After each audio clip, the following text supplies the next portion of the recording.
Hello dear students, welcome you all the unique सा platform Infinity Classes Gorakhpur. आप सभी का इन्फिनिटी क्लासेस गोरखपुर में एक बार फिर से स्वागत है। तो आज इस फास्ट एंड फ्यूरियस सीरीज का जो है एक और नया चैप्टर आप लोगों के लिए लेकर के आए हैं। तो पूरी एनर्जी के साथ, पूरे जोश के साथ जो है हमारे साथ वीडियो के अंत तक बने रहिएगा, क्योंकि ये वीडियो जो है इंट्रो पार्ट होने वाला है। और इंट्रो किसका होगा? हमारा नया चैप्टर, और जो नया चैप्टर है हमारा वो है ग्रेविटेशन। यानी कि आज जो है हम लोग ग्रेविटेशन चैप्टर का इंट्रो पार्ट पढ़ेंगे, इंट्रोडक्शन उसका देखेंगे कि ग्रेविटेशन यानी कि गुरुत्वाकर्षण होता क्या है, डेली लाइफ में हम कैसे कैसे जो है ग्रेविटेशन को ऑब्जर्व करते हैं, और ग्रेविटेशन से रिलेटेड क्या लॉज हैं। मतलब ओवरऑल एक तरह से देखा जाए तो मैं पूरे चैप्टर का एनालिसिस करवा दूंगा इस लेक्चर में। उसके बाद जो है हमारा जो सेकेंड वाला जो लेक्चर आएगा उसमें जो है फिर एक एक करके जो है यूनिवर्सल लॉ ऑफ ग्रेविटेशन हो गया, सेंट्रीपिटल फोर्स हो गया, फिर उसके बाद बात करते हैं हम फ्लोटेशन हो गया। इससे रिलेटेड जो भी आपके कॉन्सेप्ट हैं वो सारी चीजें जो है एक के बाद एक मिलती जाएंगी, और मैं कोशिश करूंगा पूरी कि जो है ग्रेविटेशन को जो है मिनिमम जो है 2 से 3 लेक्चर में जो इसको कंप्लीट कर दिया जाए, क्योंकि बहुत ज्यादा ब्रॉड चैप्टर है नहीं, लेकिन फिर भी जो है 2 से 3 लेक्चर में मैं जो है पूरे कंसेप्ट को जो है अच्छे से क्लियर कर दूंगा। तो चलिए, अभी तक जिन्होंने वीडियो को लाइक नहीं किया है तो सबसे पहले प्लीज वीडियो को लाइक कीजिए, साथ ही साथ अपने फ्रेंड में शेयर करना ना भूलिए, क्योंकि ये जो एजुकेशन आपको इस प्लेटफॉर्म से दिया जा रहा है आपको जो है इससे बेहतर जो है अब कहीं नहीं मिलने वाला है। इसलिए हम लोग के साथ जो है बिल्कुल जुड़े रहिए, और साथ ही साथ अपने फ्रेंड्स को, अपने रिलेटिव्स को भी जो है इन्फिनिटी क्लासेस से जोड़े रखिए। तो सबसे पहले जो है हम लोग जो आज स्टार्ट करने वाले हैं उसको जो है यहाँ थोड़ा पहले अपने फ्रंट में मेंशन कर लेते हैं। जो हमारा टॉपिक या कह सकते हैं जो हमारा चैप्टर है वो है ग्रेविटेशन का। ग्रेविटेशन, GRAVITATION,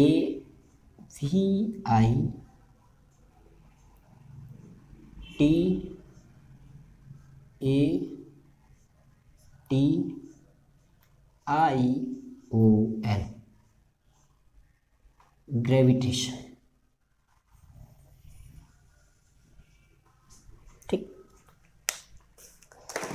ग्रेविटेशन शब्द सुनते ही एक बहुत ही बड़े साइंटिस्ट जिसका नाम आप लोग को सभी को लगभग पता ही होगा, फिजिक्स के स्टूडेंट हैं, या कह सकते हैं अगर आप 9th क्लास में हैं तो समझ लीजिए आपने इनका नाम तो सुना ही होगा।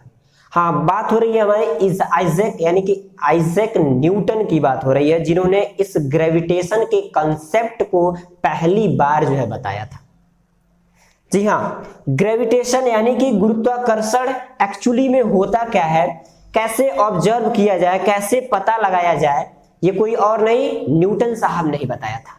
और कैसे बताया था, जैसे क्या हुआ कि आप लोगों ने लगभग जो है सारे बुक्स में ये चीजें अवेलेबल हैं कि एक क्या हुआ था, प्लांट है, प्लांट से जो है एक एप्पल जो है जब गिरता है वो ऊपर से जब नीचे की तरफ आता है, तो वहां पे इस आइजैक न्यूटन ने क्या ऑब्जर्व किया कि कोई भी ऑब्जेक्ट, वहां उस समय तो ऑब्जेक्ट नहीं वो एप्पल ही था, कि वो एप्पल गिरा तो फिर वो नीचे ही क्यों आया।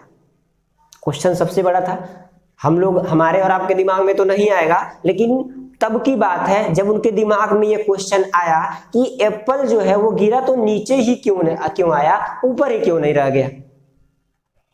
तो यहां कौन सा कंसेप्ट लगा, यहां पर फिर उन्होंने ये चीज बताई कि ये सारा का सारा जो है रीजन जो होगा इसके पीछे का वो है ग्रेविटेशन। अब ये ग्रेविटेशन है क्या? ग्रेविटेशन गुरुत्वाकर्षण यानी कि एक तरह का जो है फोर्स ही समझ लीजिए, जिसकी वजह से क्या होता है कि हर एक ऑब्जेक्ट एक दूसरे ऑब्जेक्ट को अपनी तरफ अट्रैक्ट करता है, यानी कि अपनी तरफ आकर्षित करता है। अब आप लोग कहेंगे क्या सर, क्या चूतिया बना रहे हैं। अब ये भाई 2 ऑब्जेक्ट है, क्या ये दूसरे को अट्रैक्ट कर रहे हैं? नहीं, कहीं नहीं कर रहे हैं। तो फिर न्यूटन ने ऐसा क्यों कहा? ये पूरे यूनिवर्स की बात हो रही है कि पूरे यूनिवर्स में जो भी ऑब्जेक्ट होते हैं वो एक दूसरे को अट्रैक्ट करते हैं। भाई मुझे तो कहीं नहीं नजर आ रहा है कि ये दूसरे को अट्रैक्ट कर रहे हैं। क्वेश्चन आप लोगों के भी दिमाग में आएगा कि ये कॉन्सेप्ट तो मैं भी पढ़ता हूँ, 9th में पढ़ा, 10th में पढ़ा, 11th में पढ़ा, 12th में पढ़ा, लेकिन ये समझ में नहीं आया कि अट्रैक्शन तो हो रहा है लेकिन हमें दिख क्यों नहीं रहा है, हमें तो कहीं नहीं नजर आ रहा है। तो रीजन देखिए इसके पीछे का कि हम लोग उसको पहचान नहीं, ऑब्जर्व क्यों नहीं कर पाते हैं, जान क्यों नहीं पाते हैं कि दो ऑब्जेक्ट के बीच में अट्रैक्शन फोर्स तो लग रहा है लेकिन हमें पता क्यों नहीं चल रहा है। तो चलिए इसी बात को है जो है हम लोग आज यहां समझते हैं। न्यूटन, सबसे पहले उनका नाम ही लिख लेते हैं, Newton gave the universal law of gravitation, universal law of gravitation।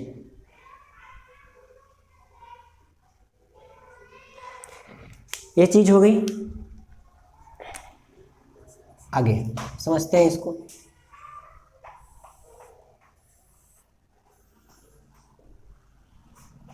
जैसे सपोज कीजिए, एग्जाम्पल से समझते हैं। ये रहा आपका एक ऑब्जेक्ट, ऑब्जेक्ट ए, दूसरा ये रहा आपका ऑब्जेक्ट बी। न्यूटन के यूनिवर्सल लॉ के अकॉर्डिंग इन दो ऑब्जेक्ट के बीच में जो है एक फोर्स लग रहा है। कौन सा फोर्स? Attraction force. याद रखिएगा, रिपल्सन नहीं होगा, अट्रैक्शन होता है हमेशा, अट्रैक्शन, अट्रैक्शन फोर्स लग रहा है। तो भाई अट्रैक्शन फोर्स लग रहा है तो फिर ये दोनों के दोनों ऑब्जेक्ट पास क्यों नहीं आ रहे, इनमें कोई मूवमेंट क्यों नहीं हो रहा है? तो देखिए होता क्यों नहीं है। ये दो ऑब्जेक्ट जो है, ठीक है, इनका कुछ ना कुछ मास होगा, इनका कुछ ना कुछ मास होगा। इनका भी बाप यहां बैठा है हमारा अर्थ। अर्थ के पास वो ग्रेविटेशनल फोर्स होता है, वो ग्रेविटी होती है जिसकी वजह से वो किसी भी ऑब्जेक्ट को जो है वो अपनी तरफ अट्रैक्ट करता है। जैसे ये मार्कर है, इस मार्कर को अगर हम फ्रीली ड्रॉप करते हैं तो वो नीचे की तरफ जाता है। क्यों गया? किसकी वजह से गया? ग्रेविटेशन की वजह से। क्या हमारे पास ग्रेविटेशन है? आपके पास ग्रेविटेशन है? नहीं। किसके पास है? अर्थ के पास ग्रेविटेशन है। अर्थ कहां है? नीचे। तो उस ग्रेविटेशन की वजह से जो है यह ऑब्जेक्ट जो है वो नीचे की तरफ जा रहा है। मेन रीजन क्या है इसका? मास का भी है। जिसका जितना ज्यादा मास उसका उतना ही ज्यादा ग्रेविटेशन। अब यही चीज आप लोगों को यहां समझनी है। इसका भी मास है, ऑब्जेक्ट का भी मास है, बी वाले ऑब्जेक्ट का भी मास है, दोनों का मास है, और अर्थ का भी मास होता है जो कि साइंटिफिकली कैलकुलेट किया गया है। आप लोग देख लीजिएगा कि होता कितना है। ठीक, तो आप ये जरा बताइए, जब ग्रेविटेशन जो है वो मास पे डिपेंड कर रहा है तो इस हिसाब से किसका मास ज्यादा है? अर्थ का मास ज्यादा है। किसका मास? अर्थ का मास ज्यादा है। तो जब अर्थ का मास ज्यादा है, ठीक है, मैंने मान लिया कि इन दोनों के बीच में भी ग्रेविटेशनल फोर्स लग रहा है, इन दोनों को अट्रैक्शन लग रहा है, तो इन दोनों को करीब आना चाहिए, इनमें मूवमेंट होना चाहिए। नहीं हो रहा है। क्यों नहीं हो रहा है? क्योंकि यहां नीचे से अर्थ जो है इनसे पता नहीं कितने गुना जो है जिसका मास है अर्थ का, वो ग्रेविटेशनल फोर्स लगा रहा है, और उसकी वजह से ये जहां के तहां अपने पोजीशन को बनाए रखे हैं, जहां के तहां अपने पोजीशन को बनाए रखे हैं। इस वजह से जो है ये दो ऑब्जेक्ट के बीच में जो ग्रेविटेशनल फोर्स लग रहा है वो आपको नहीं ऑब्जर्व हो रहा है, नहीं दिखाई दे रहा है। कॉन्सेप्ट क्लियर हो गया?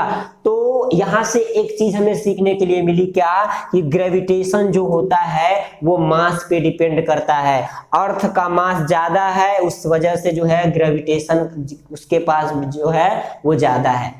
और जो ग्रेविटेशन की जो वैल्यू होती है वो कैलकुलेटेड वैल्यू है, और अपने मन से नहीं बता रहा हूं, ना तो आपने कैलकुलेट किया है, ये साइंटिफिकली कैलकुलेट किया गया है। जो ग्रेविटेशनल कांस्टेंट जी की वैल्यू होती है 6.67 ×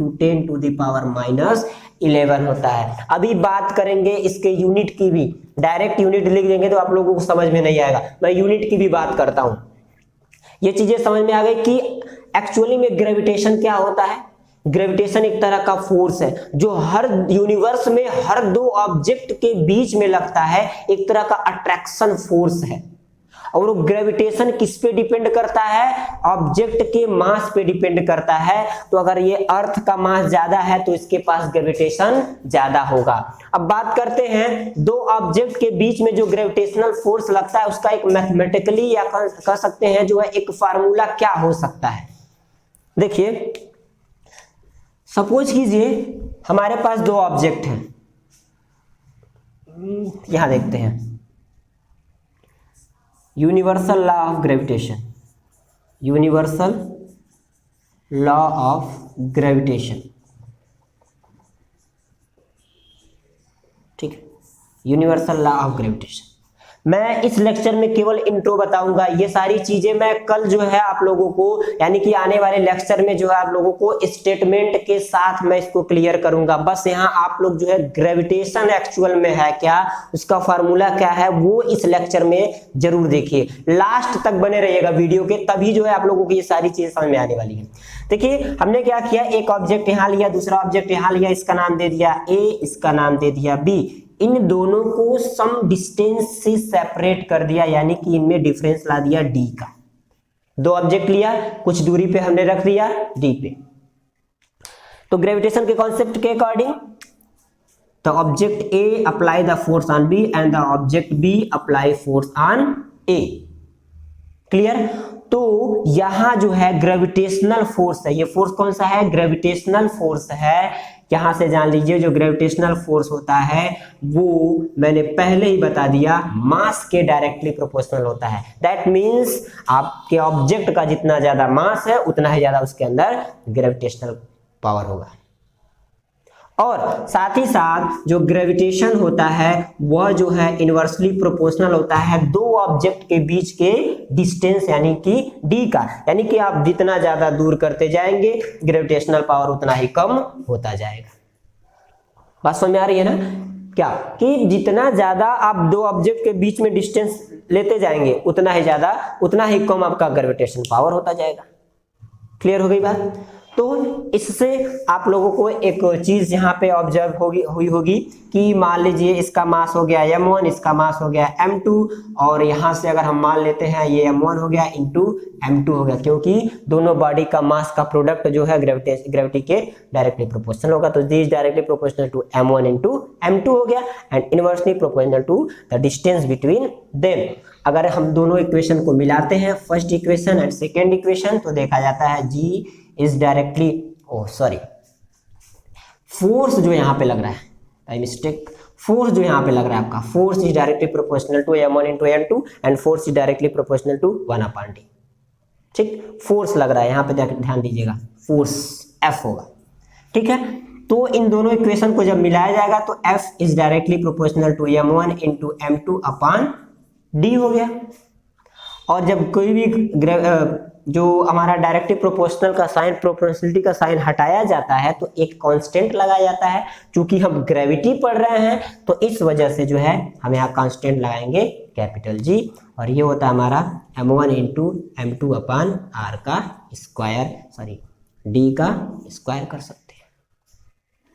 तो यहाँ से आप लोगों को एक फार्मूला मिल गया जिसे हम यूनिवर्सल लॉ ऑफ ग्रेविटेशन करते हैं। अभी मैंने यहाँ एक चीज छोड़ी थी वो बता देते हैं आप लोग को। यहाँ जो इसकी यूनिट की बात कर रहे थे, तो अगर G की वैल्यू यहाँ से फाइंड आउट की जाए, force into distance upon distance का square upon m1 into m2 होता है।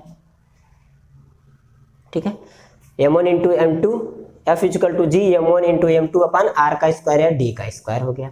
तो यहाँ से आप लोग G की वैल्यू निकालेंगे तो G इज इक्वल्स टू क्या होगा, F इंटू डी का square upon m1 into m2।